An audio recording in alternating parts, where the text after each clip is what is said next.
In my office, I have this really cool hourglass, right? And it's this gentleman, and he found out that he had incurable cancer.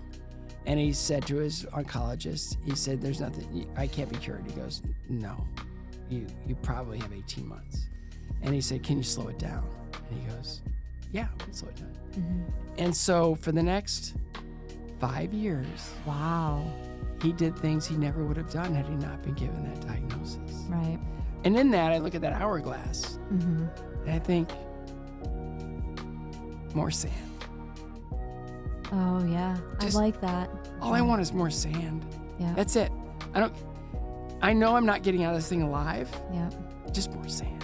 Just Yeah. give me a little more sand. Just Few more enough grains. sand that I can take a deep breath, my last deep breath, and just say, okay, that was good. This episode of the Game on Glio podcast is sponsored by GT MedTech and Gametile Therapy. Learn more at gtmedtech.com. Season 4 is also sponsored by IMVAX, personalized whole tumor-derived immunotherapy. Learn more at imvax.com. This episode is brought to you by the Alliance Advisory Group. Learn more at allianceadvisorygroup.com. This episode is brought to you by Stang Life Insurance Consulting, a Best of 716 award winner. Learn more at stanginsurance.com. So welcome, everybody. Thank you so much for being with us today. I'm so glad to have you here and listening and joining us. I am thrilled to welcome the most recognized male figure skater, star in the world, Scott Hamilton, to our show.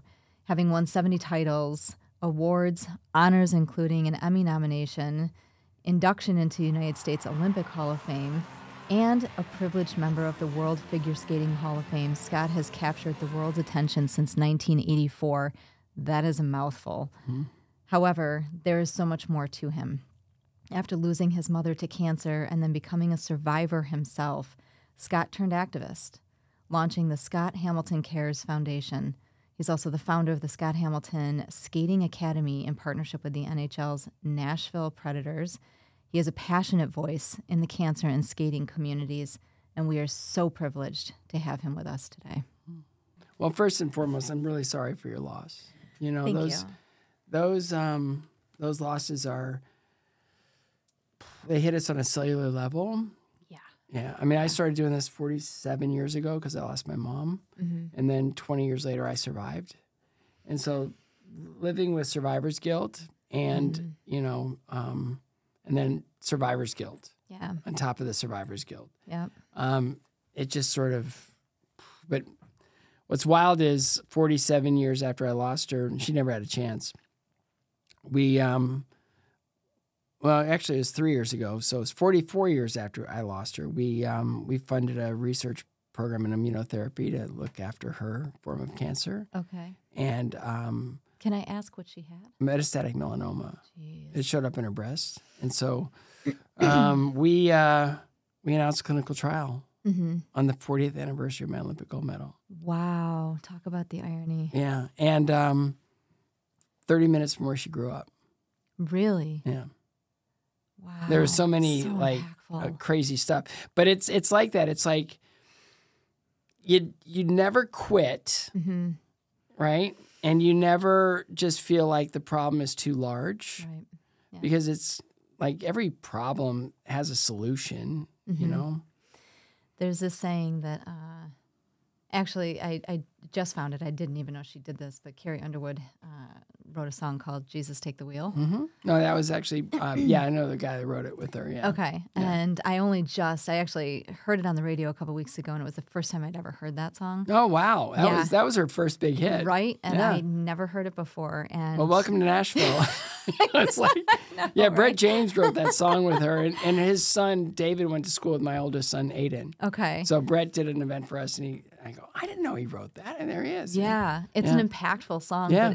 But it was the lyrics in it, the motto of it, has literally just been the mantra for my life the last couple of years. Good.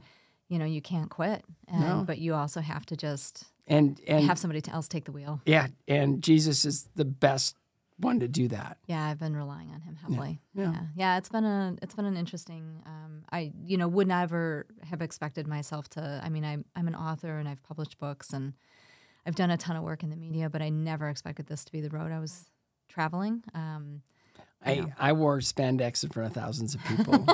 No, I'm sorry. But no, I mean, that's it. It's like we all have our kind of our stuff, and then it just comes down to connecting the dots. Yeah. It all points to Jesus. Everything. It really does. And now it's like I'm unapologetic. It's like people like me because I believe in Jesus and who he was and who he, like, it's remarkable that when you step into that, everything else falls away and you're able to see hope in a hopeless situation. Right. You're able to see miracles for what they are. You find strength where you miracles. didn't realize you had any. Right?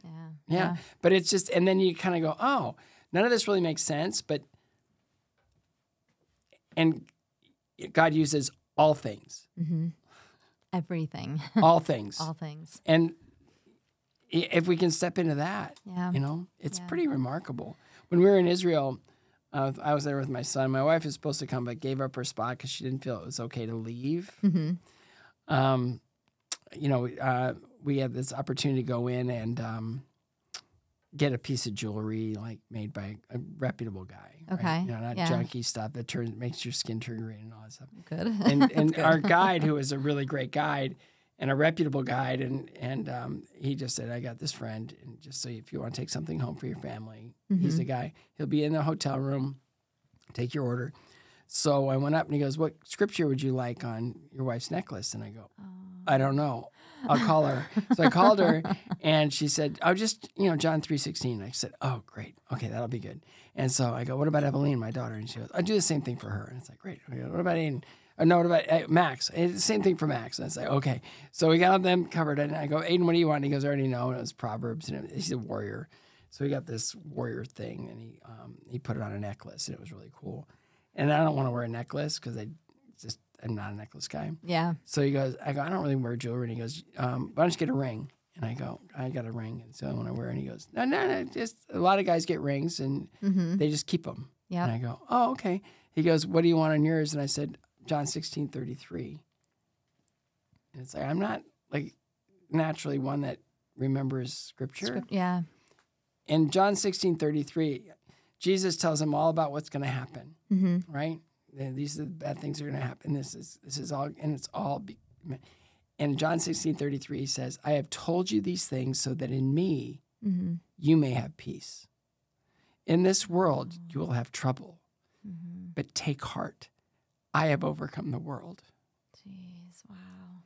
And it's like, okay, I'm hanging out with him. Nobody else can really say that. I'm right? going to pull that up and use that. No, from but that's now it. on. But that's it. And all of it. It's just, we're all meant to be brought back into the fold. It's just when we do it. Yeah. It's really, it's interesting because have we started? we haven't. We probably should. This is what happens. Like, this is if really... you're recording, he is recording. Then we're good. We're going to use this for... Yeah, this is great. Edit this in somewhere. This is powerful. But, I do have... I mentioned in here, I talk about faith, and I want to... So we're going to explore that and talk about that. I don't shy away from it either. And I just think that it doesn't matter how you come about it. It doesn't matter what you call your faith or your belief. There's something greater than us out there, and it's really undeniable.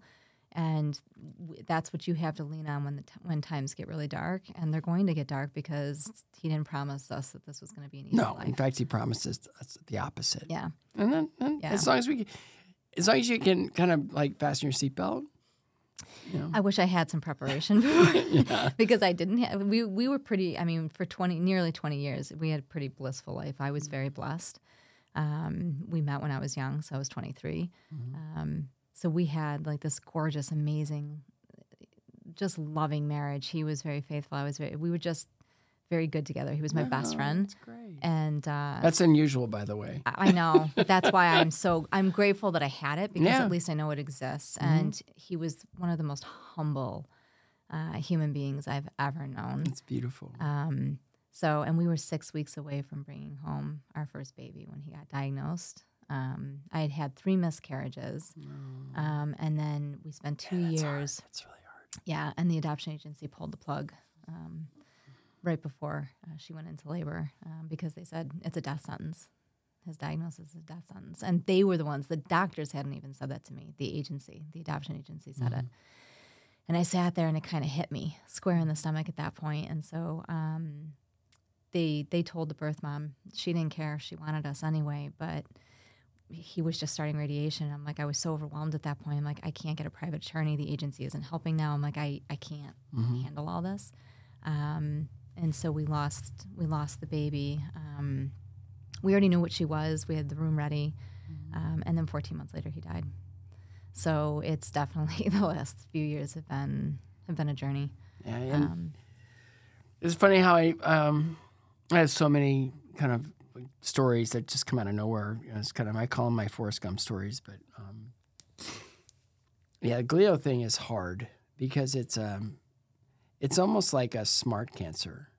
Yeah. Oh, yeah. You know what I mean? That's exactly what to call it. Yeah. And it's you know, and it makes sense. We were just talking about it over lunch today that a tumor that is, you know, created in your brain from brain cells basically would have to be smarter than other tumors, right? And it is. Yep. And it finds ways of evading, and it finds ways of digging in to the point where it's so far it's undefeated. Yeah. You know, and so I was always the shortest kid in my class.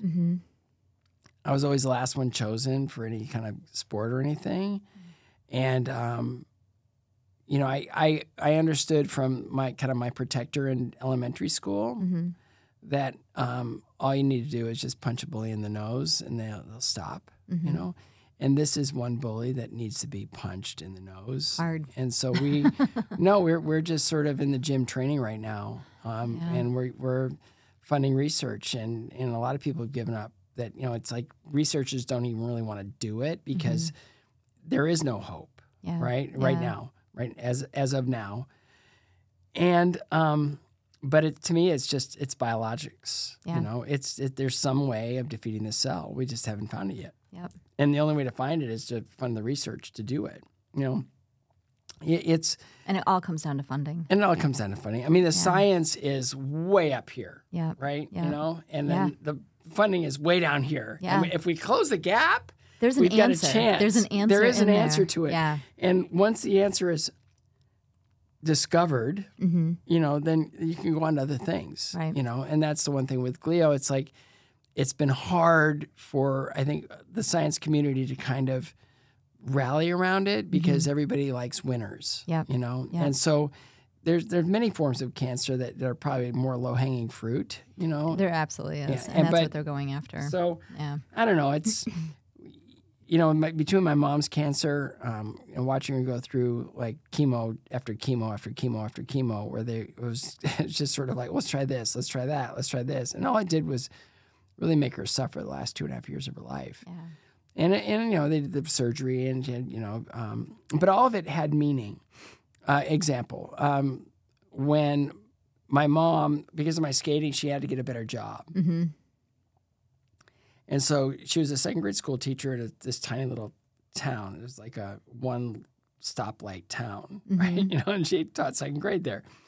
So when my skating took off, it was like obvious that, you know, coaching and equipment and all these other things. Yeah. So she went back to school, got her master's, and she became an associate professor at Bowling Green State University, where my dad was a professor of biology. Okay. Right? Yeah. And she got into home economics, and her specialty was marriage and family relations. Oh, wow. Which is beautiful, right? Yeah, I like that. So she had her left breast removed because that's kind of where the cancer presented itself. And there was a young girl in her class who had a double mastectomy and broke off her engagement because she felt her fiance deserved a whole woman. Oh, that breaks my heart. Yeah, and it broke my mom's heart too, to the point where she counseled them back together and they got married and life went on, right? Oh, good. Yeah, but I mean, it's those types of things that happen, right? And it's you know, all we can do is all we can do. But if we can speak from a position of authority, which you are, because you've had that devastating loss, right? Now people listen because you're not just talking about something that didn't happen to you, but it's something that you feel strongly about, right? I probably know more about brain cancer than I do anything else at this point Yeah, with and, the amount of research I do. I mean, I got a cold call from the gentleman who's now my board chair of my CARES Foundation. And he said, hey, I've got a friend that I need you to mentor. I said, sure. He's just been diagnosed with cancer, and I'd love for you to talk to him, just encourage him. I said, okay. I didn't know he had glio, right? So when he got on the phone, he just said, hey, this isn't good. And I was like, okay. Well, in every situation, all you can do is all you can do, right? So I've seen, and I've got a million stories of people that have found out that they have, X amount of time to live. Live it. Yeah. No, honestly. Yeah. Live it. Don't just surrender to this thing to the point where you just, whatever time you have left, you stop living it, right? Don't give up. Don't give up. And it's kind of like the V Foundation. Don't ever give up, right? But it's also, one thing I've learned is that our bodies are incredibly susceptible, fragile to countless things, right? It could be cancer. It could be type 1 diabetes. It could be a car accident. It could be a lot of things, right? We're very susceptible. We're, in many respects, equally resilient, but ultimately we're temporary.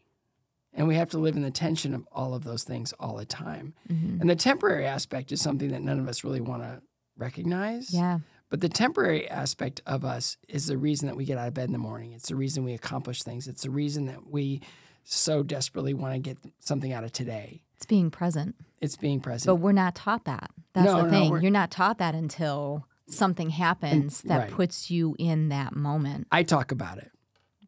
Because, I've just seen so many beautiful stories. One story in particular, in my office, I have this really cool hourglass, right? Okay. And I'm 99% sure I got it at this event. It's better I got it from this event because it's the story. And it's this gentleman, and he found out that he had incurable cancer. And he said to his oncologist, he said, there's nothing, I can't be cured. He goes, no, you probably have 18 months. And he said, can you slow it down? And he goes, yeah, we can slow it down. I don't want you to try to cure me if there's no hope. Just give me time. Yep. Give me some time. Yep. And so for the next 5 years, wow, he did things he never would have done had he not been given that diagnosis. Right. And in that, I look at that hourglass, and I think, more sand. Oh, yeah. I like that. Just give me more sand. Yeah, I like that metaphor. All I want is more sand. Yeah. That's it. I know I'm not getting out of this thing alive. Yep. Just more sand. Just give me a little more sand. Just enough enough sand that I can take a deep breath, my last deep breath, and just say, okay, that was good. Yeah. And I made some mistakes, and I overcame them, or maybe I didn't, but at least I've come to terms with them. And I've been given much, and much is required. Yeah. And now I can rest and step into next. And you're not asking for everything. You're not asking for eternity. You're not asking to live to 100. You're not asking for a finite. You're just asking for a little bit more. A little more sand. A little bit more sand. And I've heard so many people, say, well, at the end of the day, when your kids launch, you're never going to be sorry that you spent too much time with them, right? It's that. And I try to pay attention because I'm not the sharpest knife in the drawer. I wouldn't. No, I'm just not. And so I get it. But, you hear things and there's a reason you hear them, so apply them. Yeah. Right? So I had my youngest son was kind of, getting into knucklehead mode, and kind of doing stuff. And he'll be the first to tell you he was getting in knucklehead mode. And so he's going to love that you're bringing that up. but it's part of his story. And so I just told him one morning, I said, you're going to spend every single day with me this summer. Every day. Every day.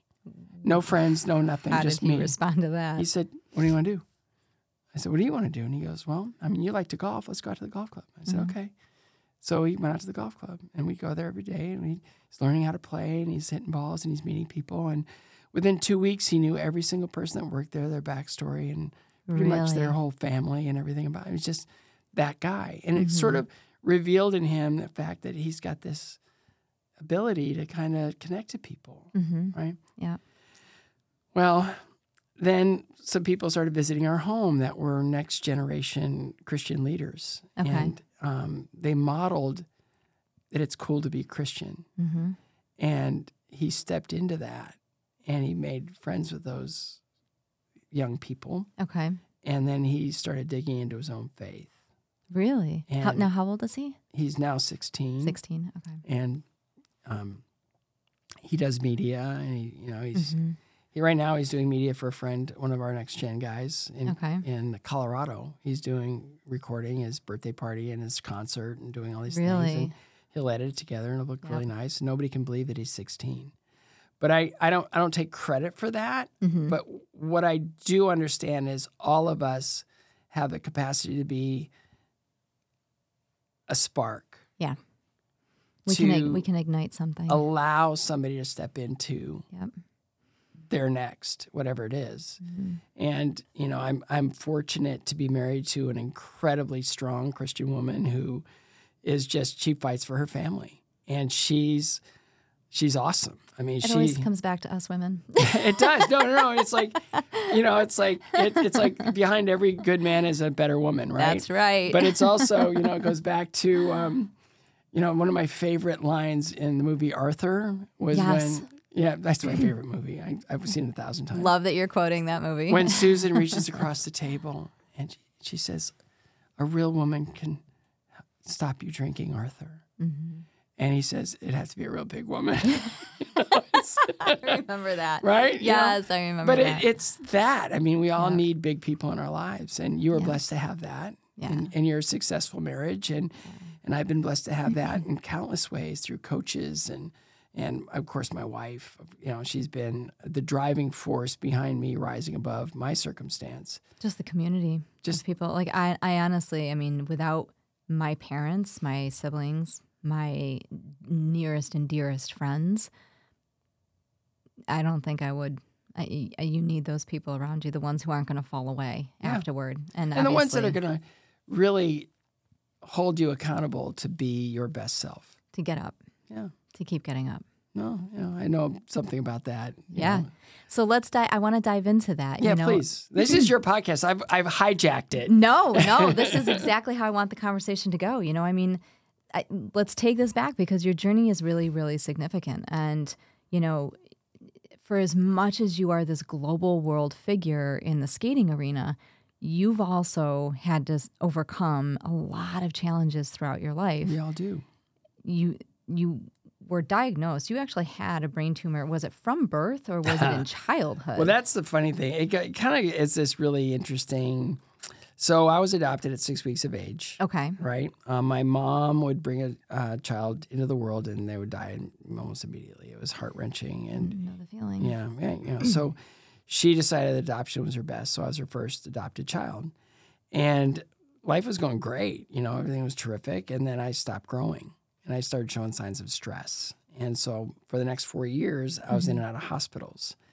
And my mom would sleep in the chair in the corner whenever she could, and she was there as often as possible. And we were talking in the early mid '60s. Okay. Right. There was no scanning. There was no there's none of that. Right. It was not what we have now. It was practice of medicine. It was like let's best guess. Right. Yeah. So they thought that maybe I had some weird celiac disease. All right. So and take him off sugar, flour, dairy. So birthday parties sucked. Pardon my language. Right. Yep. Thanks for ruining those. Yeah. Right. But then I go to the next hospital because they had no answers, and that one said, "Well, I thought it was cystic fibrosis. It's not." Okay. No answers there. Let's go to the next hospital. So we go to hospital. We finally end up in Boston Children's. Right. Okay. Year 4. And I had every symptom of a disease called Shwachman-Diamond syndrome, which is a celiac kind of based disease. And Dr. Shwachman himself was looking after me. And after about a year, he said, he doesn't have Shwachman-Diamond syndrome, but he has every symptom. Yeah. All I can offer you now is advice. Go home and live a normal life and see if this is something he can rise above. Okay. So going home without anything besides just live. Yeah. Right? So at that point, my parents had adopted another son. I always joked, I guess just in case, you know, I make it. It was a mulligan, right? But no, it was just, we were family. And our family physician came over one day and just said, you guys need a day to recharge your batteries. You're shot physically, emotionally, financially. You're in every way. You're just. So at this point, there were still no answers. There's no answers. I was able to go to birthday parties and have cake and ice cream. Just eat whatever, free for all. But then I had to have a supplement, which tasted awful, right? Which is, you know, that's a whole nother thing. So basically, our family doctor was this wonderful man named Andrew Klepner, and he died of cancer in the exact same room my mom died of cancer, which was just. Oh my gosh. Really weird. Like I went to visit him and I watched him in his last days. This is years later. And then it was a few years later, I'm in the same room with my mom, right? And so it's just all those types of memories are just sort of like, this is all connected in a really weird way. But he came first when I wouldn't drink the supplement. I kept flushing it down the toilet because it was awful. He said, I've come up with a compromise. Here it is. They put a tube up my nose, down my esophagus, and they would put the liquid through the tube, and I never had to taste it again. Okay. So I was like, awesome. This is really cool. Yeah. The next time he came over for the intervention was, you need a morning off, my parents. You need to recharge your batteries. You need to bond with this baby. You need to be rested and whole. You need to just get your batteries refreshed. Yeah. And I go, how are we going to do that? He said, if I wouldn't come here with that if I didn't have a plan. And my plan is I'm going to take Scott to the skating rink with my daughters, and they teach the kids how to skate from 8 to noon every Saturday morning, and that's going to be your block of time to recharge and restore. And they were like, is it safe? It's great. It's awesome. So I walk into this rink, 120 well kids, and it's like I just won the lottery. And they took one look at me, because when I wasn't using the tube, I tape it to the side of my face, and I put the end over my ear. Okay. And they took one look at me, and they're like, what is wrong with you? And so you were just wearing this tube on a regular basis. Yeah, this was just, wow. Okay. Because, you know, taking it in and putting it out. Yeah. We had to replace it like every week, you know, but it was, for the rest of the time, it just stayed in there. Right? And now how old were you at this point? I was 8. That's almost a lot. 9. That's a lot. Yeah. For a little kid. I might have just turned 9. So I started skating every Saturday morning, and I realized after a few weeks I could skate as well kids. And that was my first taste of self-esteem, because I was always the shortest, always the weakest, always the sickest. I was always the est, yep. right? Yeah. And you were always running to catch up. Yeah. Yeah. And so then a few weeks later, I realized I could skate as well as the best athletes in my grade. And I was like, okay, this is awesome. There's something there. I'm not doing anything else but this. And I became a rink rat, and I started to grow. And Did you really? I started to get well. That's interesting. Yeah. I think I can trace it back, knowing kind of now, like having the long view back. I think I can take it back to a moment, but all of it miraculous. So I start skating, and I start getting well, and I start showing talent to do this. And so like I'm now getting well. So my parents are like, okay, we're just going to do this, you know, because this is working. This is working. And, I just became a skater. And then all those years later, you know, a lot of things happen. I'm kind of like last place guy for a long time. And then my mom would sacrifice everything. She saw me come in 9th at a senior national competition. Oh. And I was awful. Like I wasn't trained I was 18, sponsored now, because a sponsor came forward. There's a lot of stuff that happens, but I'm condensing just for the sake of time. I was 18. I was sponsored. I had my own apartment for the first time. Okay. That's the trifecta. Yeah. I was not focused. I was thinking about us freedom and everything else. It's like the kid's first year away at college. Yeah. You can go really well or you can go really bad. Yeah. For me, it was going really bad. Okay. And then she saw me come in 9th after all this opportunity I've been given. Mm-hmm. And then she took a turn for the worse. And then my brother and I went to see her in the hospital. We were in a room till about 3 o'clock in the morning, and she wasn't conscious or anything. They were just sort of keeping her on a lot of pain medication because it was not good. I know that feeling. And then I was sleeping on the couch in my family room, and this was the moment everything changed for me. My brother-in-law at the time woke me up, and all he said was, "Your mother is gone." And all I could think to say is, "I know." I don't know why I even said that. You were how old? 18? I was 18. So I went for a walk in the backyard because she was the center of my universe. You know, she was everything to me. I love my mom so much, and I just, well, how am I going to do this? And I'd seen other kids lose their, a family member, and they go to drugs and alcohol, and I was like, I don't know, I don't. That doesn't seem right for me. I think what I need to do is just honor her and pour myself into my skating. And so as much as I was on the ice, I was honoring my mom and doing everything to honor her. And it was like, show up on time, work hard, do this, do that. You're trying to grieve in a healthy way. Just grieve in a healthy way. I was still a knucklehead off the ice, but on the ice, no, I was getting the job done, right? So she saw me 9th. The next season, I was 3rd. Wow. And I was ranked 11th in the world. Yep. One decision to honor my mom. And it was just like, what would she want from me? What she'd want me to step into, the whatever I'm meant to be, like reach your potential, whatever that is, just reach it. And so, she would always, I would always be failing all these tests, and she'd say, "Oh, we're going to go to the Olympics someday." And I was like, based on what, right? So 2 years later, I'm on the Olympic team. After that Olympics, I was 5th. Right. And then the top 3 guys retired. So I woke up one morning, I'm ranked 2nd in the world. I go undefeated for the next 4 years. I turned professional because I had to, because it was amateur back then. Yep. I'm in I did 2 years of the Ice Capades, and then I was given an opportunity to start a tour called Stars on Ice. Yep. So did that. And then year 11, Stars on Ice, which is stupid that I don't even know how we got that far, but it kept growing and growing and growing and growing. I couldn't stand up straight. I go into a emergency room in Peoria, Illinois, 50 cities into the tour. And I was in a lot of pain. And the doctor just said, "I found a mass." And it's like, I giggled a little bit, and he said, "What's so funny?" I go, "Well, look at me. Nobody's ever used the word mass in description of me before, right?" So way to put a spin on it. No, but that was it. But I'm bump, right? No figure skating, pun intended. So, so he said, no, this is either benign, malignant, or something else. And I was about 2 months shy of the 20th anniversary of losing my mom, and I realized I'm being diagnosed with what killed my mom, and the fear was unbelievable. And then, I don't know how it happens. I heard Diane Cannon one time at a cancer fundraiser say, courage is fear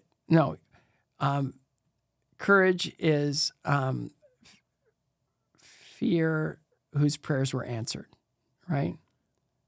Oh, that's powerful. Yeah, right? That's powerful. Yeah, so courage comes out of fear. Yeah. Right? And so I realized that I'm coachable, and I'm desperate to get back on the ice, and I want my life back, even though I might have been taking it for granted in some way, shape, or form. And so in that moment, I hit that fork in the road, and it was just like, I need to figure this thing out. So I've got to ask at this point, how old were you? So you go into that emergency center in Illinois. How old were you? I was 38. 38. So from the time you were 8 years old until you were 38 years old, there were no answers, no information. Oh, we're not even there yet. This was testicular cancer. This was the testicular cancer. So I had 4 months of chemo, a 38 staple surgery, and I knew I had to step away from the way I'd been kind of conducting my life and everything. And I was blessed beyond description, right? Blessed, but I just felt like there was something in me that was gnawing at me that like, I'm not doing this right. I'm just not there yet. So I decided to get in my car and start driving, and I did. And I ended up wrecking my car on my way into Tucson, Arizona. Kind of totaled it, but it was still drivable, but it was just not right. So I kind of like I limp into Tucson, and I had a friend there named Steve Shallett who ran La Paloma Resort, and I said, "Hey, can you give me a room for a little bit until I can figure this stuff out?" And he goes, "Yeah, I can, give you a really cheap room and I'll cover your golf." And I said, "Okay." So I hung out there for a couple of weeks while they were trying to find me another car. I didn't know where I was going. I was just like, I'm here. And That's quite the metaphor, too. I didn't know where I was my buddy going. Steve Cousins came in to visit. My buddy Todd Sand came in to visit. And we're playing golf. And we're having fun. And we're just, kind of like, I don't know what I'm doing here, but I'm on this adventure. Yeah. Right? I call it my wilderness period, right? So they found a replacement car, and they were going to flatbed it to Tucson. And I said, well, where is it? And they said I said, how much is it going to cost? And they said about $1,000. And I said, ooh.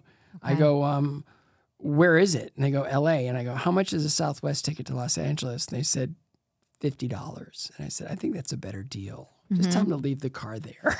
Yeah, I'll come get it. I'll pick it up, I'll right? pick it up, yeah. So I ended up in L.A., and I found when I got there that it's a really amazing place to be alone. In L.A.? Yeah. Yep. Because people, just by nature, they live behind fences and walls and hedges, and they live in their cars, and they kind of like it's a great place to be isolated. Yeah. And I needed that back then. So I hung out in L.A., and then I did that for when I wasn't touring, I'd be in Los Angeles. I kind of found a home there, and I kind of so that became your hub. Yeah, it became kind of like I just felt like it was a fresh start. I needed that time to be alone. So on the 3rd anniversary of my cancer diagnosis, I meet Tracy. Your wife. Yes, and we end up. It's a really bizarre, long story, but we end up connecting. We're dating, and she just said, "I have a question for you, and I just need an honest answer." And I said, "Anything?" And she goes, "Look, I'm really happy with us, and I really like this, but I have to know where you stand in your relationship to Jesus." She said that. Yeah, because her faith, she didn't want to, compromise. Yeah, and so I just said, like what any smart guy would say. I said, "Well, where do you want me to be?" And she goes, "No, really, I need to know." Happy life. Right. So I just told her, I go, "Look, here's how I feel about denominational religion. I believe in God. I just don't know what that means to what you. the rules of the games are." Because everything that I'd ever lived, there were rules to the game. You have to play the game, and you got to know the rules of the game. Yeah. And so she said, "Well, I don't really know how to respond to any of your questions. Will you meet my pastor?" And I said, "Absolutely. Bring it. Let's go. Let's do this thing." Oh, you really liked her. So I did. I really liked her. So met her pastor, a guy named Ken Durham, and I fell in love with him. Even though he was 6'5", I didn't hold that against him, And he felt the same way I did about the separation of, if it's one Jesus, why are we fighting over who's right and who's wrong? It's like it's right there in the Bible. Just read it, right? And so he got me on my faith journey, and I was just getting started, and everything was great, and everything was fine. Tracy and I get married. Ken marries us. We find out several weeks later that we're pregnant with our first child. Okay. Did everything in order. Right. Yeah. Everything's Engaged, working. married, pregnant. If somebody wants the pamphlet, I can send it to them. It's how to get engaged, married, and pregnant in 3 months. That was how I did it. In order. Minus the in order. Everything was in order. And then life was going. And then we just decided that, it's like, we got this amazing life. We got this beautiful, healthy child. It's the first time I ever saw flesh of my own flesh, which was remarkable. And then I became symptomatic. And it was like, really? This is after the testicular cancer. Yeah. So you were in remission. Yeah. I hate that word, but yes. Well, yeah, unfortunately. I call it period of vigilance. So, I like that. Yeah, I like that better. Yeah. I like that better. So, no, I was 7 years post-cancer. So I was out of my period of vigilance. Yep. And I started becoming symptomatic again. I had my benefit in Cleveland. And so I decided I'm going to be in Cleveland anyway. I'll just go to my urologist and say, "Can you look at me over? And something's wrong. There's something really wrong here." And they did the blood work, and I had 0 testosterone in my blood work. And it was like, that's weird. Yeah. Well, it's probably just from, the chemo, and your remaining soldier is kicked off, and we need to treat you. We can do it topically, and you'll be fine. No, there's something more. So finally did a head scan. They found that I had a brain tumor. And I kind of like, no, that's not fair. I did my medical dues. I paid my medical dues. I get a break now. And they go, "No, we don't know what this is, but this is serious." Definitely got it. So I went back to the hotel, and Tracy was arriving with my son Aiden, and her parents they'd come to the show every year. And she goes, "What's going on?" I go, I'll tell you upstairs. Let's do it here. She goes, "Okay." So I can tell you right now, you just saying that makes my stomach sink, because when a wife hears those kind of words, I'll tell you, we're going to go in a different room, and I'm going to tell you that brings back a lot of... Yeah. So we got up to the room, and Aiden's on the floor, and he's banging the phone on the cradle and everything else. And she just said, what's going on? I said, I have a brain tumor. And without a beat, not one beat passed, she grabbed both my hands, she started praying. And it was the most powerful moment. And I've had a million powerful moments. That was the most powerful moment in my life. Wow. Because I realized it's like, that's where the power is. It's not me thinking that I'm going to beat my chest and say, I'm going to beat this thing and I'm going to do this. No, I'm on my knees with my wife and my son sitting right there, clueless as to what's going on. Right. And we're just praying for answers. Wow. Like, just give us marching orders. Just tell us what we need to do next. Because at this point, I didn't know if I was going to ever survive this thing or whatever. Yeah. So the prayer was just beautiful and remarkable. And I just said, okay, I'm dedicating the rest of my life to Jesus, however that works. I know I need to build some muscle and some I need to exercise, some mass. maybe some healthy gray matter and make this thing happen. And so we just we came up with this saying, it is what it is, whatever it takes. It is what it is, whatever it takes. And there were some remarkable things that happened along that journey that just sort of reminded me, that we're going to, that somehow we're going to be okay. Like, I was watching SportsCenter and Ray Lewis they were talking, trying to bait him into this, TO conversation about he mocked you in your own field. What are you going to do about it? Yeah. He goes, no. He goes, I pray for TO. He doesn't know anything about me. He doesn't know where my highs and lows have been. He goes, but I'm here to tell you that as deep as I've dug down low, that's as high as I'm going to go. And it just ignited something in me. It was like, that's it. Yeah. I've had a lot of challenges in my life, and it's like, as low as you go, that's as high as you're going to go. Yep. Like I was like this sick kid for 4 years, and I've had all this cancer, and each time, I just wanted to go higher and higher and work harder. Yep. And losing my mom made me really ignited that whole feeling of it's just as low as you're going to go. Now you're going higher, right? Go higher. Yep. And so last summer, I got to tell Ray Lewis that story face to face. You did? And I got to thank him for helping me out of an unthinkable situation, wow. And he was genuinely moved. He picked me up, bear hugged me. It was just awesome. So in this, they couldn't treat it until they knew what it was, and they did every scan they could, and finally they said, we're going to have to go in, and I think we found a safe corridor. Okay. I go, I'm not using most of it, so have at it. And they go, no, you could lose speech, you could lose memory, you could lose motor function, you could have a stroke, you could, this is... A lot of things can go wrong. A lot of things can go wrong. And I go, okay, well, if you got to do it, you got to do it, let's go. Yeah. And so they hold my head right there, and they went in, and I woke up, and I could wiggle my toes, and I could wiggle my fingers, and I knew where I was, why I was there, I knew who I was, and I just went, test. Oh, I can speak. Okay. I guess it went well. And then Dr. Barnett came in smiling. Tracy came in smiling. Dr. Barnett goes, surgery went perfectly. We were able to, I know what it is, and we're just going to figure out how to treat it. They handed a piece of paper to my wife with, kind of what it is and, kind of just explain. And she goes, oh my goodness, listen to this. And I go, oh, what? And she goes, craniopharyngiomas are usually detected early in a child's life due to a lack of growth and development. Hello. So talk about making a short story long. I mean, but that's it. It was like all circle. Of it. Full circle. Full circle. They didn't have the capacity to detect a brain tumor back in 1967. Right. Right? And if it weren't for me crashing Gary Walker's bike probably into the telephone pole head first, I probably did something to arrest. I don't know. I have no idea. And we should probably preface this by saying that this is a benign. It's a benign tumor. But it's a mischief maker. Yeah. Like all brain tumors are bad, right? Yeah.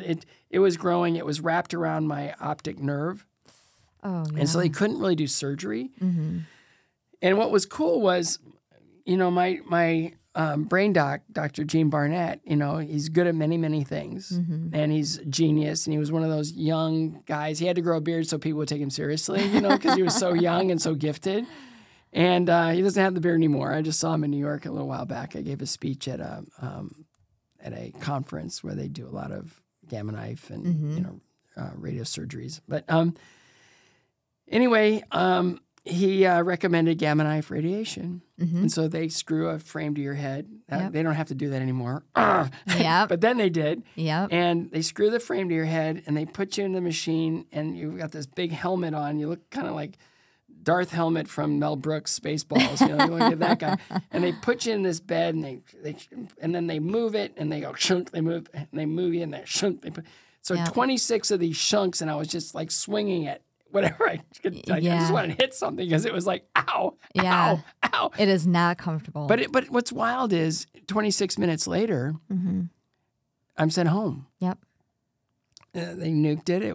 It was not detectable anymore. Yep. I kept my vision. Yep. And then it was, let's keep an eye on this thing. And I go, why? And they go, okay, they like to come back. And I was like, great. Well, I mean, this went well, so okay. As long as we know what it is, as long as there's options, we can do that. Right. So I went back to life, and we desperately wanted to have another child, but now I'm a testicular cancer survivor with no hormonal activity because it's a pituitary brain tumor. Yeah. They nuked most of my pituitary function in the gamma knife radiation. So now I'm on replacement testosterone. I'm on, at that time, hydrocortisone, which was a steroid. Yeah. And then I was on desmopressin, DDAVP, because I couldn't control my water input and output, that kind of thing. So I'm on all these medications, and I'm on Synthroid. And then, what color is your Synthroid? It's like, ooh, And so life began anew, but it was like met with challenge. And before they did the gel, because we wanted to have another child, I would do injections. I do one in my leg, intramuscular, which was deep. Okay. 3 times a week. And then I do 3 in my belly to try to inject some sort of fertility. So now this is the other side of infertility. So when women go through infertility, this is, these are the kind of challenges you deal with. Well, you're on the other side of it. You're the guy going through this kind of stuff and needing to get yourself where you want to be. But it is what it is, and whatever it takes. Exactly. Right? Whatever so it we takes. want another child. Yep. And so I injected 6 times a week for 2 years, and it's self-pay. 2 years. Insurance is going to cover that, right? Oh my gosh. So it's expensive. We could afford it, but it was expensive, and it was like, now I'm hitting gushers, where I'd pull the needle out and I'd be bleeding, and so I just sat down with Tracy. I go, we've done this for 2 years. Yep. I don't want to do the shots anymore. And she said, if we are meant to have another child, we'll pray. And if the Lord wants us to have another child, we will. But if he doesn't, that's fine too. We have a beautiful, healthy boy, and we'll be fine. So we prayed and we prayed and we prayed. And I went back for a routine scan, and Dr. Barnett hadn't come in. Normally he comes in right away because everything is done. Because I come in, we do all the tests, and then I make the 5 o'clock flight out. Right.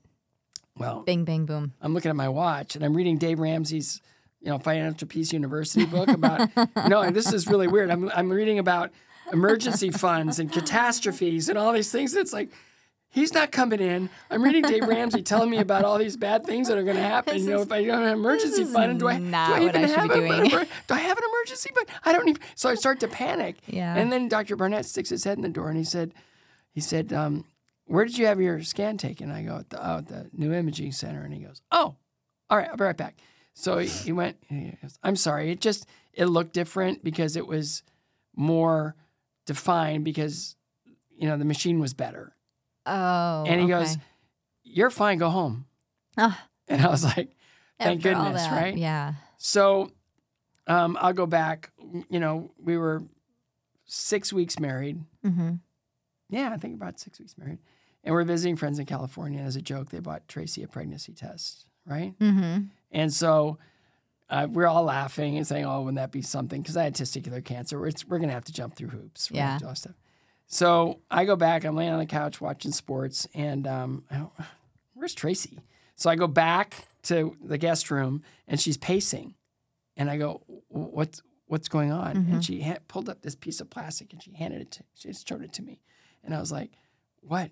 And then I looked over, and I saw that the bag was empty and the kit was open. And then I looked, and it was like positive. And I started to go away, so I grabbed the bag, and I'm like, like I'm like hyperventilating because I just like, how did this happen? This just couldn't happen. This is like, how does this happen? So I we're okay, everything. So now I'm coming out of this visit where the doctor says, go home. Mm-hmm. And I turn on my phone, which was the flip phone at the time, right? Yep. And I turn, and there's a text message.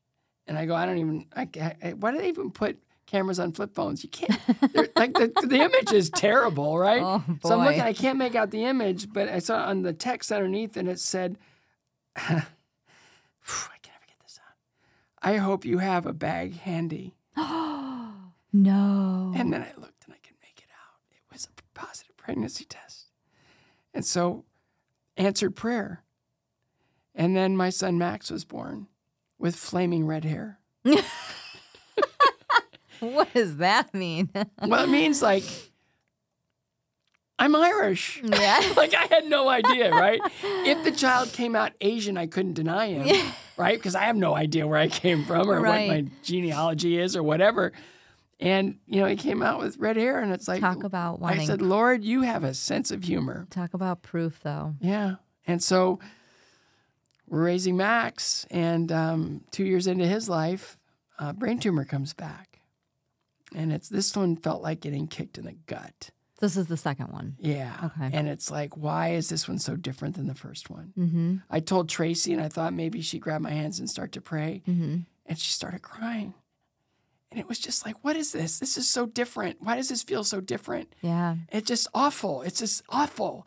And it's like, it's not fair. I got these responsibilities, these children, and now I don't know what I'm going to do with this. Right. And so we went around, and best course of treatment was surgery. And I happened to have access to the best surgeon, the guy who invented the surgery. And so we decided to go up and went to Boston, and we checked into the room, and the room was 1313. And it's like, oh no, this is not good. Yeah. This is like, why are we getting all these signals? And then a pastor from our church came. He paid his own wages to be with Tracy in the waiting room while I had the surgery. And then, name drop alert, ding, ding, ding. Sheryl Crow, who we were dear friends with, she had a rehearsal in Chicago. She left rehearsal to be with Tracy while I had the surgery. And she gave her this really beautiful little bracelet. And it was really amazing. It said, it said faith or something on the, I can't remember exactly, but the surgery didn't go as well as it could have because there was an artery that wasn't where it was supposed to be. Okay. And they nicked it on the way in. And they were still able to get the tumor out because the skill of the surgeon was amazing. And I woke up in the hallway, not even in the recovery room, in the hallway because the elevator went down. And I was crashing off the anesthesia. And I'm looking at Matthias. I remember him really well. I'm looking at him and his eyes are really big, like, oh, we got to get him upstairs. We got to get him to ICU. We got to get him to ICU. What's going on with the elevators? And I realized that my leg was in a brace. And I was like, when you wake up from brain surgery and your leg is in a brace, you really don't want to know what happened. You know? At that moment, all I kept thinking is all information will be given on a need-to-know basis. I don't care right now. And I started to shake and shudder, and then I started to spasm. And then everything in me just said, this too shall pass. This too shall pass. This too shall pass. And I kept repeating it, this too shall pass. And my body calmed down, and I was able to relax and stop shuddering and shivering. And I was just got into a deep state of relaxation, and this too shall pass. This too shall pass. And then later that day, they told me that what happened, and it can happen in a very small percentage of patients. Right. I don't want to freak anybody out saying don't do the surgery because it's a very small percentage of patients that this happens to. But there's always inherent, I mean, you're talking about brain surgery. There's always going to be inherent risks. Exactly. I mean, no matter how big or small. And he was the best of the best. Yeah. And if it weren't for his skill, the tumor would still be in there. Right. So it developed into an aneurysm, and we couldn't figure out how to get rid of this aneurysm. Okay. And they were thinking of, the best case was coiling. They didn't really have anybody at that hospital that did coiling, but he tried it anyway, got one in, went back a few weeks later, and it slowed it down, but it didn't stop it. So I'm sitting there with the catheter of the It's a cerebral That was what- angiogram, which yeah. means I had the leg brace because they went up through my groin Yeah. into my brain Yeah. to look at it. It's amazing they can fix you on the inside. And so I have the catheter in, and they're like, we're recommending you go to either Phoenix or I think it was Los Angeles for an open surgery Okay. to clip it, Yep. and then you'll be done. Right. You have time to get there. Mm-hmm. And I said, give me my phone. Yeah, we're going to get this done. Right. So I called the Cleveland Clinic, and I called Dr. Cosgrove, who is the CEO of the Cleveland Clinic. It's fun to have these kind of phone numbers. Yeah. And he just said, when can you get here? And I go, it's Friday. I can be there tomorrow. He goes, if you're not in any immediate danger, fly in on Sunday. We'll look at you on Monday. So I go in on Monday, and I go, where are we going? Well, we're going up to the 8th floor. I go, 8? Wow, 8? Because my number's 8. Whenever I see an 8, I know It's good luck. it's good.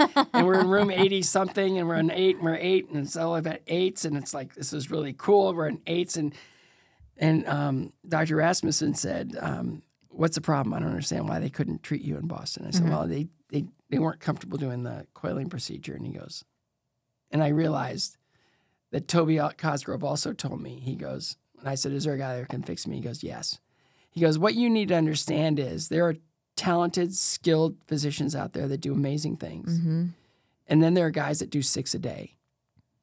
All you want is a 6-a-day guy. And I said, okay. And he goes, we have a 6-a-day guy here. So he said to Dr. Rasmussen, I go, what do you think? And he goes, I want to coil it again. And my wife said, wait a minute, I've done the research. Dr. Google, right? She went straight to Dr. Google. The research says that if you've had it coiled, it's not going to be, you can't coil it again. And he goes, look, here's the deal. I'm going to try to coil it again. And if I can't, I'll do an open surgery. And no matter what happens, you're not going to have an aneurysm when you come out of anesthesia. Right. And I said, okay. Yep. She goes, okay. Yep. So we walk out of 8, floor 8, and we have a plan. And I go in for the diagnostic, and he goes, okay, we're going to come back tomorrow, and we're going to do this again. I said, okay. And then Tracy's looking for me, and it says, your wife's looking for you. I go, just tell her, she'll know where to find me. And so the nurse said, Scott said that you'll know where to find him. And she goes, yeah, he's in recovery room 8. So we go in and we get the, it's a longer story, but the medic, let's just say the anesthesia didn't go as planned on the diagnostic. So I felt them trying to find a punch. Oh, yeah. I couldn't speak it, but I was aware of it. Yeah. And I could feel it. So I told the anesthesiologist about it, and she said, you'll be fine. And I'm laying on the bed. Dr. Rasmussen is standing right here. She's right there. And I go, are you ready? And she goes, are you ready? And I go, I'm ready. And she goes, okay. And I closed my eyes, and I opened them, and I looked at Dr. Rasmussen. And I said, are you ready to start? And he goes, we're done. Just like that. And I looked at her, and I said, I love you. And she said, you're a lightweight. That was nothing. And so I go, were you able to get another coil in? And he said, I lost count. And he said, how many coils did we get in? And she went, hold on. 11. That's 11. the difference. Yep. And so aneurysm gone, Yep. right? Aneurysm gone. Go back to life, right? Again. Again. Yep. We end up adopting 2 children from Haiti. Did you really? Because our family wasn't big enough, so we had to do that. Had to do 2 beautiful, more. lovely, amazing kids. We just fell in love with them because Tracy started going down to Haiti, and back to life. And then I go in for just a routine scan, and they say it's back. Now this was recently. 2004 was the first one. Yep. 2010 was the second one. Yep. 2016. So a 16. pattern has emerged. It's every 6 years, really? Every 6 years. Okay. I'm going to deal with this every 6 years. Yep. And they're giving me the medical they're giving me a surgical option. Yep. Brilliant young surgeon. He goes, it'll be a little challenging to get around your last surgery, but we can. Now do I'm that. curious, is it in the same spot every time? Every time. Every time it's in the same spot. So while he's giving me his opinion, all I hear is get strong. In the back of my mind, it gets strong. The kind of that same intuition I had of just honor your mom, right? Get strong. And I was like, this is so weird. And then the medical guy came in. He said, we found a medication that was meant for another condition that will shrink your tumor, not get rid of it, but it'll shrink it, at least take you out of harm's way. That's another option, and we'd love to try that on you. And all I heard was get strong. And they go, what do you think? What do you want to do? And I go, I'm going to go home and get strong. And they said, what does that look like? And I go, I have absolutely no idea. So I got home and I had to figure out if I'm going to get strong physically, emotionally, intellectually, or spiritually. So I did what I did in high school before I negotiated my diploma. I just chose all the above. And I went back 3 months later for a scan. And they said, you're getting good news today. And I go, what? And I go, it hasn't grown. And I'm like, wow. Okay. And I go, okay. So you go, come back in 3 months. I came back in 3 months. And they go, you're going to get good news today. And I go, it didn't grow?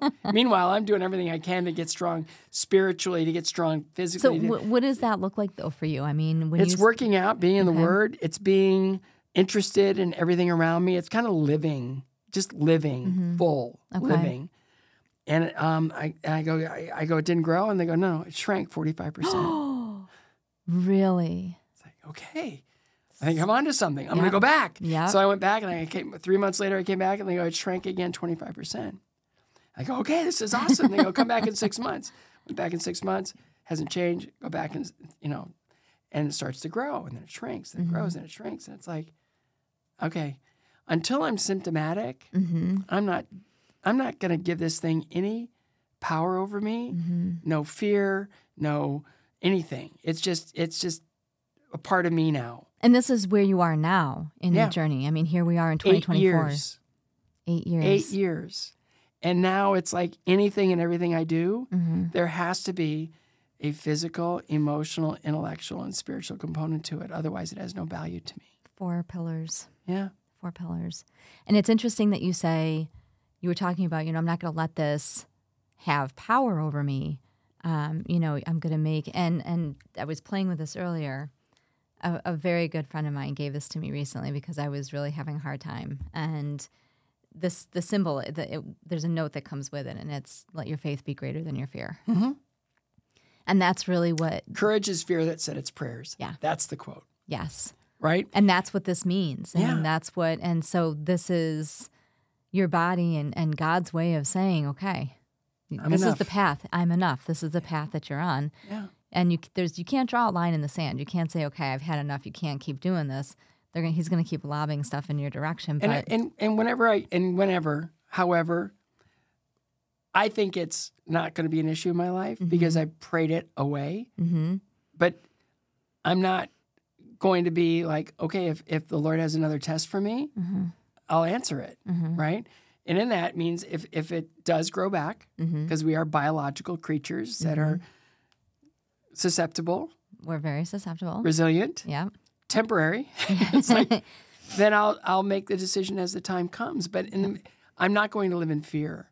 And it's hard to do that. It is hard. It is very hard to not let that fear creep in sometimes. But if it's the devil you know, right, instead of the devil you don't know, right, that's where you can kind of start planting your feet in the ground and saying, okay, this is how we do battle. Right. And, and for whatever reason, Glio has come into our world in a really big way.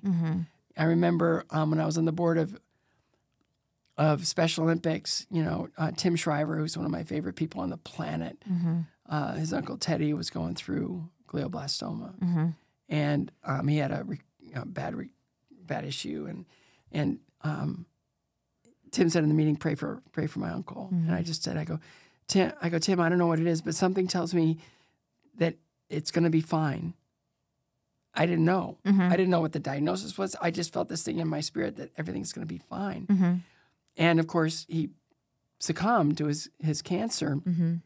And Tim was presenting me for this award I was getting from the Congressional Wives for my work in cancer. And he said, I got to start with this story. When my Uncle Teddy was going through his cancer, Scott told me he was going to be okay. And when he died, I thought of what Scott said to me. And I'm thinking, I'm starting to panic. Like right? He's going to blame me. No, I panicked because was it irresponsible? I just felt this, I felt this in my spirit that I had to say that he's going to be okay. Yeah. And he said, I've had to think about that a lot. Mm-hmm. And he said, you know, my uncle, he was loved by some and not by others. Mm-hmm.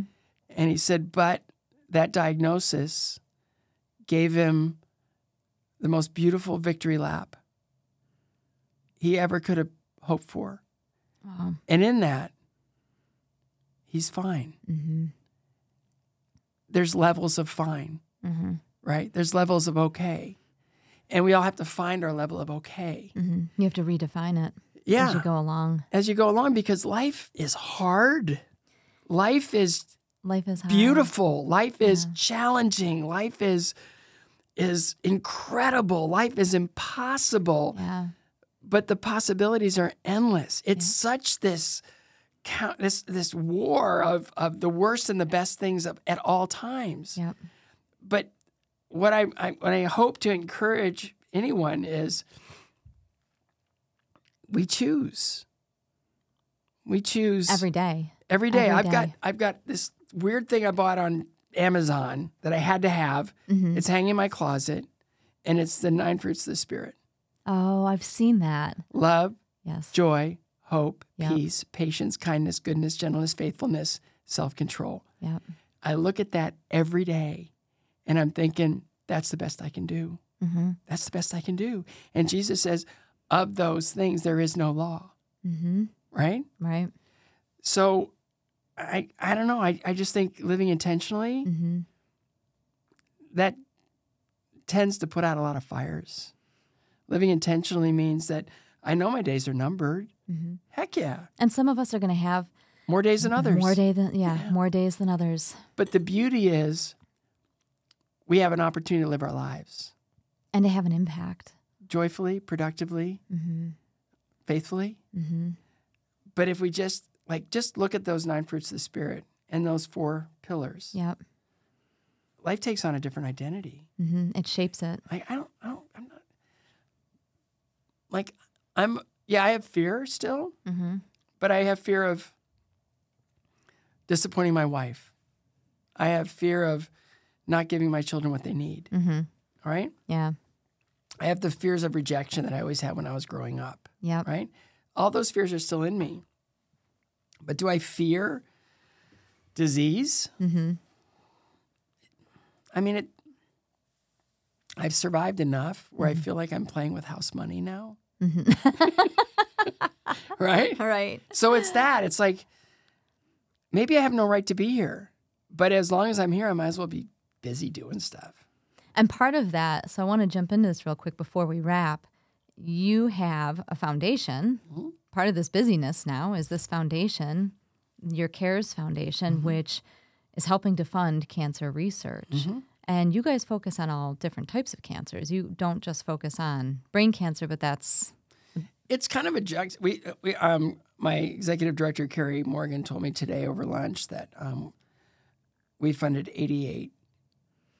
We have 88 things that we've funded. Okay. Right? And my number's 8, right? Yeah. And she said, I'm not gonna, I had to tell you that before we fund our next one. I was like, okay, good. Before You the number told me. changes. Yeah, right. But it's we out of my testicular cancer survivorship, I was so grateful that I had a second chance at life. Yeah. That Cleveland Clinic, we put our heads together and we came up with CARES, the Cancer Alliance for Research, Education, and Survivorship. So out of the gate, we created a mentorship program called the Fourth Angel. Your first angel is your oncologist. Your second angel is your oncology nurse. Your third angel is your friends and family. What was missing was a fourth angel, and that's somebody that's been there, done that can be a role model and a guide to help you through your treatment cycle and kind of allow you to have strength in the storm, right? Fourth Angel Mentoring Program now has been expanded to caregivers and pediatric caregivers. Wow.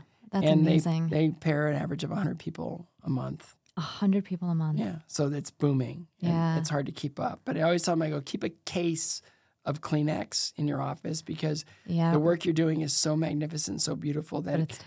and a lot of water because you're going to cry every day. You're going Yeah. to cry every day because Yeah. it's so beautiful, the relationships that are being forged. Mm-hmm. And then the second thing was I was in the organ grinder's monkey for 5 years to get chemocare.com funded, which I didn't. I was flying blind when I went through chemotherapy. Yeah. And that's where the fear comes in. If every step is a step in the dark, it's frightening. Yeah. But if you can give people, and I went on Dr. Google, and all I could find was medical journal papers with 12-syllable words in it. Yeah, right? it's not where you maddening. wanna be. It's like, and that's not fair that I'm too dumb to be sick, right? Mm-hmm. So we came up with chemocare.com, which is the way it's administered chemo. Every chemo drug is listed, how they work, what they're designed to do in 8th grade English and Spanish, and then all the associated side effects are linked to how to manage the side effects. So it really simplifies it down so that everybody knows exactly what they're walking through. Exactly. And now it's almost fair. Yep. It's like I can get ahead of this stuff. Okay, I'm going to lose my hair. Care, shave it off. Yep. I was losing my hair anyway. It's embarrassing. To kind of try this to is pretend what brain like I still fog had is it. going to feel like or possibly feel like, and this is what you're going to experience. Nausea, how to handle that. Yep, the fatigue and rashes on your skin, how to handle that. It's all these things that like give you power over what you're going through, right? And so then we go check. Okay, those are my 2 pain points as I was flying blind. Yeah. I wanted to quit after round 3. I wish I had a mentor to say, just one more round and you'll be going. fine. Surgery, the whole thing, I was scared about that too. If I would have had somebody say, no, it's like, I asked my surgeon, I go, have you ever done one of these before? And he said, I've done 7 this month. And I was like, oh, this month? probably not what you want to ask right before you go Let's go. in. No, because I was scared. And he goes, why are you so scared? I go, have you ever done this before? And he goes, yeah, I did 7 this month. And it's like, oh, okay, well, let's go.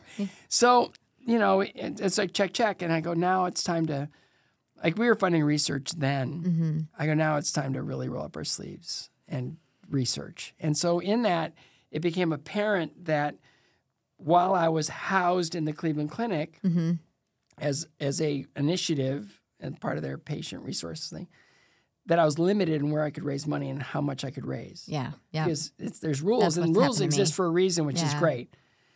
And so I asked Dr. Cosgrove, I said, can I take this private and make it a dedicated foundation? And he said, you've done enough for us. Go. And so we started brand new. And for the last 9 years, we put our stake in the ground for immunotherapy. And that's where you guys are putting your focus. Immunotherapy. Our bodies created the cancer. Our bodies can be taught how to destroy it. Our immune systems are even more miraculous than DNA. Well, you're born with both. Yeah. I don't think a lot of people realize that you're born with an immune system and immune cells. You're also born with cancer cells. Every single person on this planet is born with cancer cells. It's just that most of the time they're dormant. Yeah. And they stay dormant. And sometimes they go haywire. Yeah. And our bodies right now, as we speak, are looking for dead, broken, or mutant cells. Right. And they're saying, oh, well, you don't belong here. Yep. And they get rid of them. Yep. So the promise, I think, in cancer is how do we teach our body to look at the cancer cell as you don't belong here? Yep. Immediately. Yeah. Yep. And say, And if we can create therapies that, look at an existing cancer and say, I'm here to evict you. And, with CAR T, that was the first one on the market. Yep. It's like for B-cell lymphoma, especially now it's starting to expand. The platform of CAR T, which is T-cell, immune cell therapy. Yeah. They teach your T cells how to detect the cancer. And now you've got these robots in your body that are two of our sponsors, actually three of our sponsors for the show are all in the biotech and gamma tau therapy, which didn't exist 5-6 years ago. When my husband was literally died 5-6 years ago. 5-6 years ago. We put that stake in the ground 9 years ago. I know. Do you see what I'm saying? But this is this is how far we've come. Yeah, and fast. Yeah. My late husband was diagnosed 5 years ago next month. Yeah. And none of what's available right now was available then, or it was just getting started and it wasn't approved yet. And so to see all of these kinds of immunotherapies and the power behind it, and the thing is we need to be able to continue funding because the clinical researchers can't continue doing the clinical trials and get to the FDA approval and get this widely accessible until... Yeah, and I look at it and, when I heard about Moonshot, I thought, this is great. Yeah, we all got excited. No, but I mean, it's a government program, so of course it's not going to work. Right. And I'm sorry. I'm not Right. trying to get political here any more than I'm saying. No, but they draw a lot of lines in the sand over there. And they do. And there's a lot of winners and losers Yes. in politics and who funds who and how and what, all these Right. things. The only way to solve a problem is together. Yeah. And we can't rely on, well, somebody's got to do something about this, right? It was so beautiful. And we do a live music and skating benefit every year. Yeah. Yep. And we have these children, and they fundraise for an opportunity to skate in the show with all these Olympic champions, right? And so after the top 30 fundraisers, they get to skate in this big production number with live music. And I introduced them last time. It's like, how many times have you heard it said, somebody's got to do something about this, right? And you're always saying somebody, like as in it's got to be somebody else, right? And it's like, why not the people that are going to take over the world? Let's put in their hands the power to make change. And so now you see these children that go from like 5 years old all the way up to 17, and they've raised $90,000. Which is amazing. To make the world they're going to inherit better. Better. I feel strongly that we can depend on the government for many things, like give us a military, give us roads. I can't think of anything else, right? Yeah. And honestly, we're really. But we've got the capacity. We have the as capacity. human We beings. have, this whole idea. And I'm not being political. I'm just saying that the idea that we have things that keep us apart. Yeah. It's like it's the only way that we could truly fail is divided. Yeah. And the one thing that I think all of us experience is cancer. Yeah. It's pretty universal. It's universal, and there's not anyone. I have guests on the show this season that have an air jet from Ireland, from Australia. Yeah. We had a widower from Scotland whose wife had. It crosses all boundaries. When we do Race to Trace, right? Race to Trace is you can take the tumor out. Yeah. But the trace around the tumor that's attached to healthy tissue, Yeah. they haven't figured out how to get rid of that yet. So Scott Williams, who was a patient, called us up and he said, I want to raise money for your foundation. And I said, tell us about yourself. Because I had my first resection, and I'm on some pretty heavy medication, but I want to ride my bike the entire length of the Natchez Trace, 444 miles. And so he said, okay, well, let us look into that and we'll get back to you. We called our cyclist fundraiser guy named Johnny Burrell, and we said, and he had back surgery, he was off his bike for months. And we said, is this a thing? Can a glioblastoma patient ride 444 miles on a bicycle? And he said, he'll never make it without me. I like that. It took him, I think, 9-10 days to and Scott needed to learn how to ride a bike. Yeah. He needed to understand drafting. He needed to understand gearing up, gearing down. He needed to, and You're talking to a cyclist. yeah, So, yeah. and his condition, right? And his Yeah. condition. A lot of He components. got food poisoning one city. They almost got hit by a tornado in another city. There were days where he couldn't get out of bed, because he just felt so ill. But I rode the last 4 miles in with them, and it was so inspiring. I said, I have to do this. But here's the cool thing, alluding to what you were talking about, all over the world. Yep. Every mile, there was a name that was prayed over on that day. So Scott was averaging 50 miles a day. And every day they'd pray over 50 names that were going through glioblastoma. Oh, wow. No one was left behind. No one. And for whatever reason, Scott Williams, he created this community on Facebook where they would just share hope, and they would share their stories, and no one gets left behind, right? And so when we did the ride, we did it in 5 days. Get this. If you do the Natchez Trace in 5 days, you average 88.8 miles a day. You in the 8. Right, but let's go back. You in the 8. When I checked into that hotel room in 2010, 1313, add up the numbers. Oh my gosh. I wouldn't have even, I never even put those two things together when you were talking about before. I didn't either until I checked out of the hotel after I went blind in my right eye that kept me in the hospital one more day. Mm-hmm. I wasn't meant to check out on the 7th of August. It was supposed to be the 8th. August 8th. 8/8. Wow. God is in all the details. And in all of this, we're called to come together to do remarkable things. And we can only do it together. So the service you're providing for the glio community is remarkable.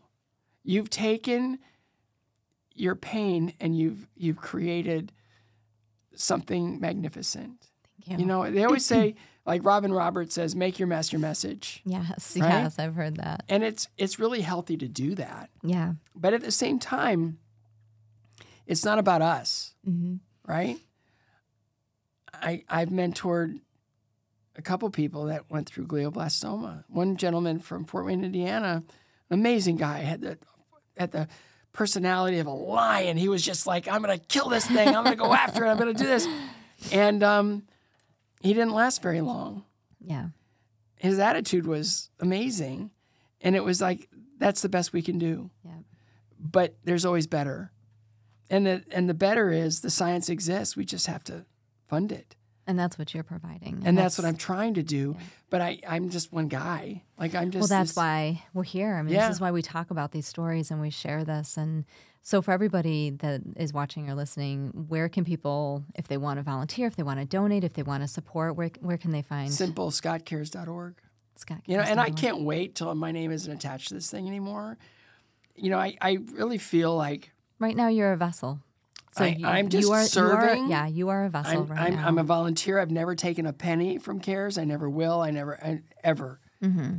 But it's this understanding that, you know, I watched my youngest son, like he was afraid of getting off the training wheels. Mm-hmm. And so we were in Sun Valley, Idaho, and I asked the guy at the bike rental, I go, how do you get kids on 2 wheels? And he goes, I can do it in 10 minutes. You got some time? And I go, yeah. So we got Max on his bike, and there was this grass hill behind the bike stop. And he goes, on 3, start pedaling. And it was 1, 2, 3. And Max, he pushed him. And he gave him a start, and Max started pedaling, and he pedaled all the way down to the bottom of the hill. And they tipped over, right? But he goes, again, like little kids, right? Again. And after about the 5th or 6th try, he was like, got it. Yep. I'm ready to go. But it's the understanding, like, all we need to do is give people the push. We just need to, momentum is everything. Momentum. And all I want to do is create enough momentum that when I get to the third part of my equation, temporary, that we've created something that will not only look after this form of cancer or that form of cancer, whatever. We're really trying to advance the science that will look after all cancers. Right. It just so happens that glio came banging on our door first. We didn't choose it; it chose us. And I don't, as you know, I don't look at anything as accidental. Yep. It's providential, right?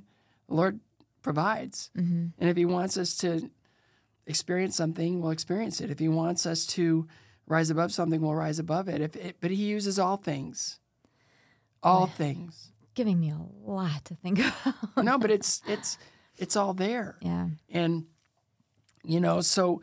It's funny because before we started this, and we're going to wrap after this, but before I came into this interview today, I prayed this morning, and I don't know why, but I almost didn't pack this, and I was like, you know what, I'm going to bring this with me for the next couple of days. I really need this. And I said a prayer this morning, and I said, God, I want this afternoon to unfold how you need it to.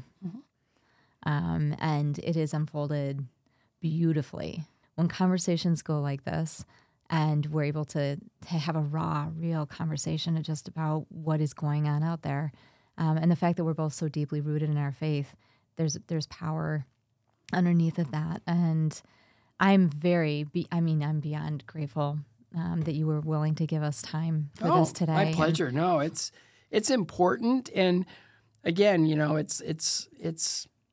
just comes with that next step of faith, and it comes with we're not in this by ourselves. We're not alone. We're all in this journey together. Yeah, and you know, nobody gets left behind.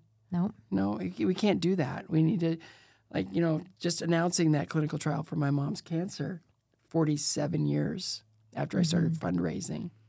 Yep. It perseverance. I almost couldn't get it out because it was just, it felt like an unthinkable, and who knows, it may not work, and we may have to go back to the drawing board, and that's okay. You're not going to know till you try, though. Yeah. And that's it. You just got to keep putting one foot in front of the other. And I know you have, and I just have to acknowledge it again, the loss you've endured that has been experienced by way too many people. Mm-hmm. You're here to create hope. And you're here to keep this in front of as many people as possible. Mm-hmm. And, if you keep ringing the doorbell, somebody's going to answer it. I hope so. I keep telling God that. Well, I'm going to keep ringing the doorbell. You look at the nagging widow, right? Jesus talks about the nagging. It's like, no, it's like that. It's like, she just keeps praying. Yep. Give her what she wants. Just give it to her. And I keep saying that. I'm like, I'm going to keep giving I'm not calling you the nagging widow. I'm just saying. Oh, I don't mind being the nagging widow. I will take that proudly. I will wear that proudly. For people that don't know the Bible, I know that story. Everything you need is in it. Yeah. And it's remarkable that you could pick up any page and there's something in there for you. It'll guide you somehow. The word is alive. Yeah. And it's extraordinary that, again, all God wants is to redeem his beloved. Yep. And it starts with... He just wants you to rely on him. Confess, repent, be redeemed. Yep. And I've made so many mistakes, but I want to do a lot of things right too.